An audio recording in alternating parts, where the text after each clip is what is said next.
வணக்கம். துலாம் ராசி விசாகம் நட்சத்திர சனி பெயர்ச்சி பலன்கள் 2025 முதல் 2027 வரை. விசாகம் நட்சத்திரம் குரு பகவானின் ஆதிக்கமும் குரு பகவானின் ஆளுமையும் நிறைந்த நட்சத்திரம். விசாக நட்சத்திரத்திற்கு சனி பகவான் 2025 2027 வரைக்கும் தரப்போகின்ற அற்புதமான நற்பலன்களை பற்றி சிறு விளக்கமாகவே பார்க்கலாம். விசாக நட்சத்திரக்காரர்களுக்கு முதல் பாதம், இரண்டாம் பாதம், மூன்றாம் பாதம் என்பது துலாம் ராசியிலும், நான்காம் பாதம் என்பது விருச்சக ராசியிலும் இருக்கும். உடைப்பட்ட நட்சத்திரமாக இருந்தாலும் உங்களுடைய செயல்களாகப்பட்டது அறிவால் சிறந்தவர்களாக, ஆளுமை மிக்கவர்களாக, தொட்டது துலங்கக்கூடிய மனிதர்களாக, எது செய்தாலும் எது மாதிரியும் இல்லாமல் புது மாதிரியாக செய்து வெற்றிகளை பெறுகின்ற மிகப்பெரிய ஒரு நட்சத்திரம்தான் விசாகம் நட்சத்திரம். அன்புக்கும் பாசத்திற்கும் மற்றபடி அனைத்து வகையான நற்செயல்களும் செய்து வாழ்க்கையில் பல வகையான சாதனைகளை செய்யக்கூடிய நட்சத்திரமாக இருப்பதுதான் விசாக நட்சத்திரம். ஆனால் ஆரம்ப தசா என்பது குரு தசா, அடுத்ததாக வருவது சனி தசா. சனி தசா முடிந்தவுடன் புதன் தசா, கேது தசா என்று தசாக்கள் வேறுபடும், மாறுபடும்.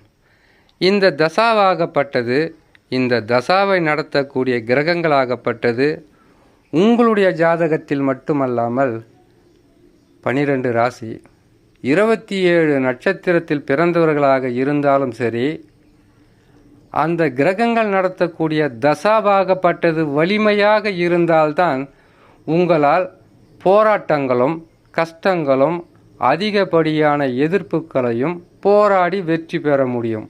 இது உண்மை. கிரகங்கள் பயிற்சி என்பது சனி பகவான் 6ஆம் இடத்திற்கு வரப்போகிறார். எத்தனை வருஷம் இருப்பார்?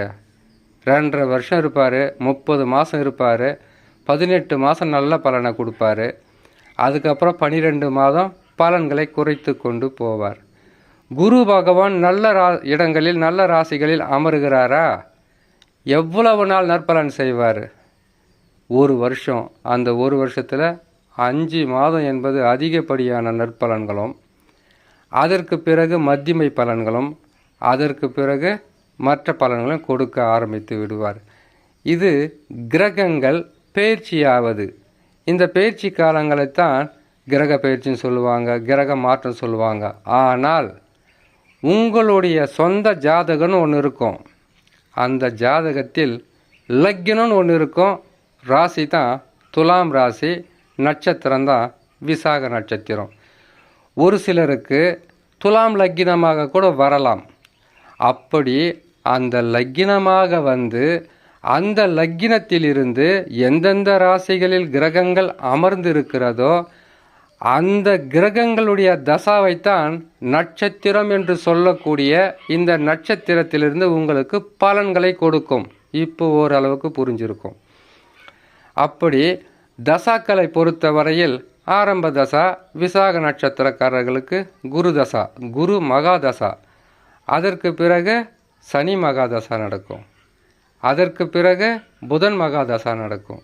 அதற்கு பிறகு கேது தசா நடக்கும். கேது தசா முடிஞ்சவன் சுக்கிர தசா நடக்கும். இப்படி தசாக்கள் மாறும்போது உங்களுக்கு பல வகையான கிரகங்கள், இந்த சொல்லக்கூடிய குரு, சனி, புதன், இந்த கிரகமெல்லாம் நல்ல நிலையில் அமர்ந்து விட்டால் போராட்டம் இல்லாத வாழ்க்கை, அமைதியான சூழ்நிலை, எடுக்கும் முயற்சிகளில் வெற்றி, செய்கின்ற செயலெல்லாமே உங்களுக்கு சாதகம், நல்ல பெயர் எடுப்பது, நல்லவர்களாக வாழ்வது. இதில் ஒரு கிரகத்தினுடைய தசாவாகப்பட்டது பாதகமாக இருந்தால் கூட நல்லா இருந்தாங்கப்பா, இப்போ என்ன ஆச்சுன்னே தெரியல, திடீர்னு வீழ்ச்சி, திடீர்னு நஷ்டம், கடன் தொல்லை, நோயாளிகளாம், குடும்பத்தில் ஒற்றுமை இல்லாமல் போயிடுச்சு.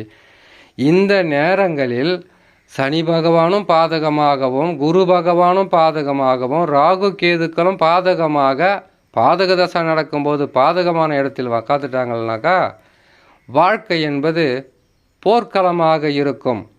போராடினாலும் வெற்றிகள் என்பது அவ்வளவு எளிதில் கிடைத்து விடாது. இந்த நேரத்தில் தான் சொல்லுவாங்க, நேரம் சரியில்லை, கிரகம் சரியில்லை, கட்டம் சரியில்லை. இதை சொல்லிடுறாங்க இல்லையா ஈஸியாக.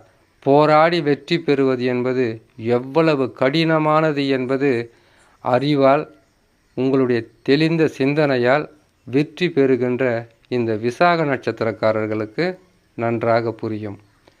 இப்பொழுது சனி பகவானை பொறுத்தவரையில் 6ஆம் ராசிக்கு வருவார். 6ஆம் இடத்தில் சனி பகவான் இருந்தால் இதனால் வரையில் உங்களுக்கு பல வகையான கஷ்டங்களை கொடுத்து வந்த மனிதர்களாக இருந்தாலும் சரி, ஊழியர்களாக இருந்தாலும் சரி, மேலதிகாரிகளாக இருந்தாலும் சரி, வீட்டுக்குள்ள எந்த விதமான உறவுகளாக இருந்தாலும் உங்களுக்கு தொல்லைகளை கொடுத்தவர்களாக இருந்தால் இருக்கும் இடம் தெரியாமல் மறைந்து போகின்ற காலம்தான் சனி பகவான் 6ஆம் இடத்திற்கு வருவது. தெரிந்தும் தெரியாமலும் அவர்களுக்கு நீங்கள் உதவிகளை செய்துவிட்டு அந்த உதவியாகப்பட்டதே உங்களுக்கு உபத்திரவமாக மாறியிருந்தாலும் சனி பகவான் வரப்போகிறார். சனி பகவான் வந்தவுடனே எதிரியா இருக்கிற இடம் தெரியாமல் மறைவாங்க. துரோகியா செய்ததை விட அதிகப்படியான துரோகங்களை அவர்களே அனுபவிக்கக்கூடிய சூழ்நிலையாக மாறிவிடும். ஏமாற்றுக்காரர்களா உங்களை ஏமாற்றியவர்கள் மற்றவர்களிடத்தில் சிக்கி தவித்து அழிவதற்குண்டான காலங்களாக இருக்கும். அது மட்டும் இல்லாமல் தொழிலில் எதிரி, வியாபாரத்தில் எதிரி, குடும்பத்தில் எதிரி, பகை, உங்களுக்கு ஏற்பட்டிருந்த அனைத்து வகையான தடைகளும் எதிர்ப்புகளும் உங்களுக்கு தொல்லைகளை கொடுத்து வந்த எந்த சக்தியாக இருந்தாலும் அந்த சக்திகள் அனைத்துமே விலகி உங்களை வெற்றி பாதைக்கு கொண்டு செல்லுவது தான் சனி பகவான் 6ஆம் இடத்திற்கு வந்து அமருவது. இது 30 ஆண்டுகளுக்கு ஒரு முறை நடக்கக்கூடிய நற்பலன்கள்.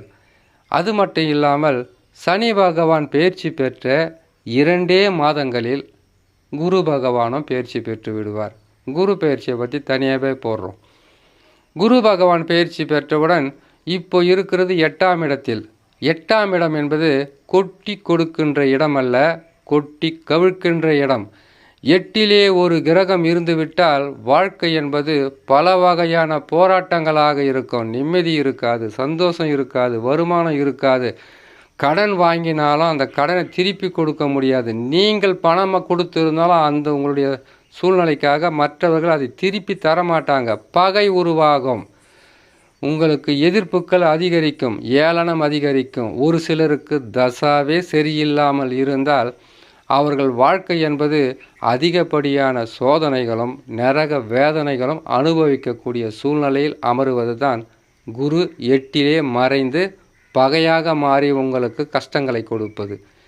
ஒரு சிலருக்கு பொருட்கள் திருடு போயிருக்கலாம், ஏமாற்றி இருக்கலாம், அது சொந்தங்களும் செய்திருக்கலாம், மற்றவர்களும் செய்திருக்கலாம்.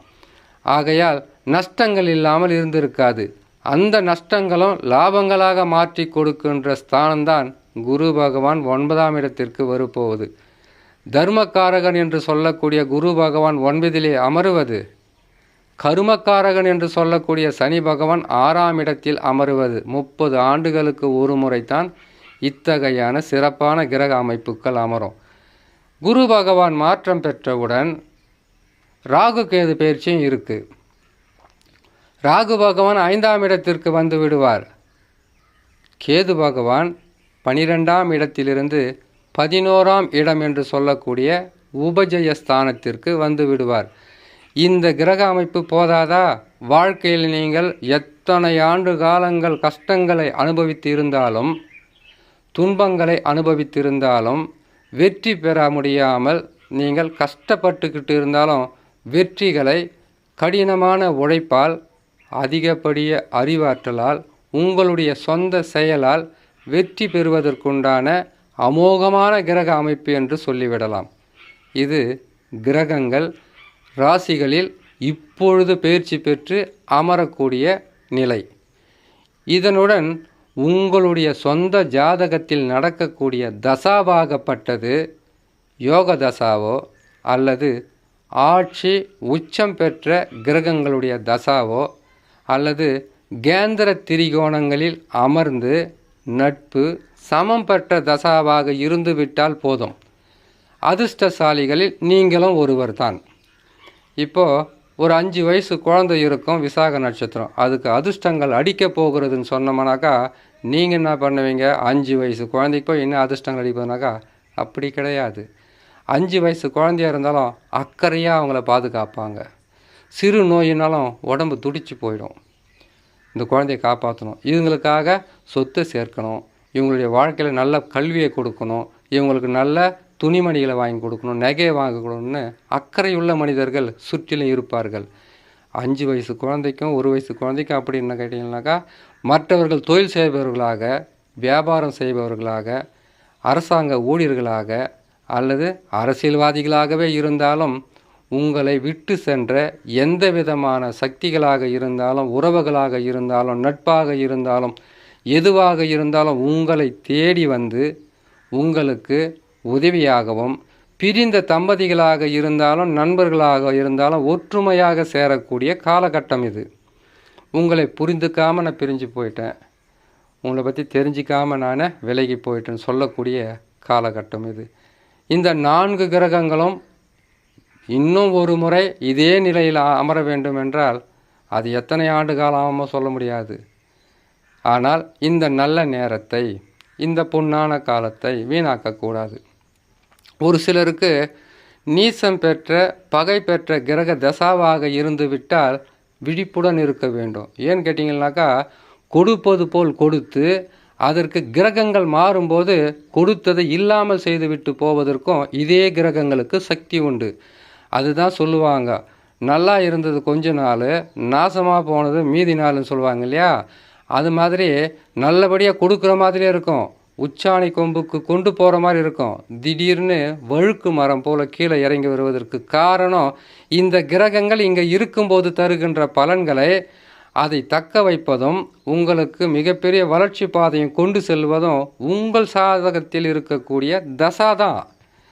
தசா வலிமையாக இருந்துவிட்டால் அஷ்டம சனியே வந்தாலும் உங்களுக்கு பாதகத்தை தந்தாலும் அதிலிருந்து மீண்டு வருவதற்குண்டான வழியை பக்கத்திலே இருக்கும்.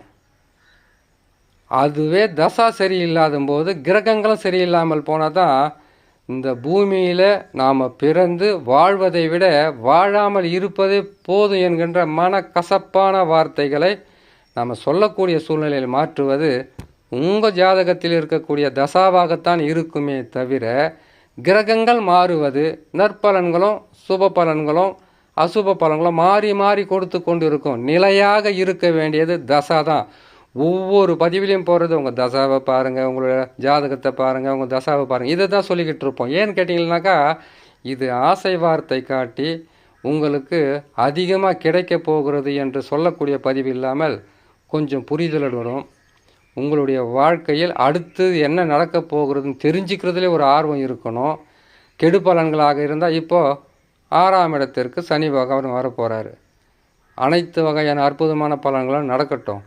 6ஆம் இடத்துல 2.5 வருஷம் தான் இருப்பார். அதுக்கப்புறம் கண்டக சனியாக மாறி, அதுக்கப்புறம் அஷ்டம சனியாக மாறி மனுஷங்களை பல வகையில் கஷ்டத்தைப்படுத்துவார். கொடுக்கிறது கொஞ்சமாக இருந்தாலும் அதை நிலையாக நிறுத்தி கொள்வது துலாம் ராசி விசாக நட்சத்திரக்காரர்களுடைய பொறுப்பாகவே இருக்கட்டும். உங்களுடைய சொந்த ஜாதகத்தில் வலிமையான தசாவாக இருந்துவிட்டால் உங்களுக்கு வசதி வாய்ப்புகள், வண்டி வாகன யோகம், உத்தியோக உயர்வு, வேலையே இல்லாதவங்களுக்கு வேலை கிடைக்கிறது, திருமணம் ஆகாதவங்களுக்கு திருமணம் நடக்கிறது, புத்திர பாக்கியம் இல்லாதவங்களுக்கு புத்திர பாக்கியம் கிடைக்கிறது, வீடு மனை இல்லாதவங்களுக்கு வீட்டு மனை கிடைக்கிறது, அரசாங்கத்தால் உதவி கிடைக்கிறது, நண்பர்களால் உதவி கிடைக்கிறது, பிரிந்தவர்கள் ஒன்று சேருவது, அதுக்கப்புறம் இதுவரையில் பகையாளிகளாக இருந்தவர்கள் கூட உங்களுக்கு உறவாளிகளாகவே மாறி உதவிகளை செய்கின்ற காலமாகவே இருக்கும் இந்த சனி பயிற்சி என்று சொல்லி இன்னொரு நல்ல பதிவில் உங்களை நான் சந்திக்கிறேன். நன்றி, வணக்கம்.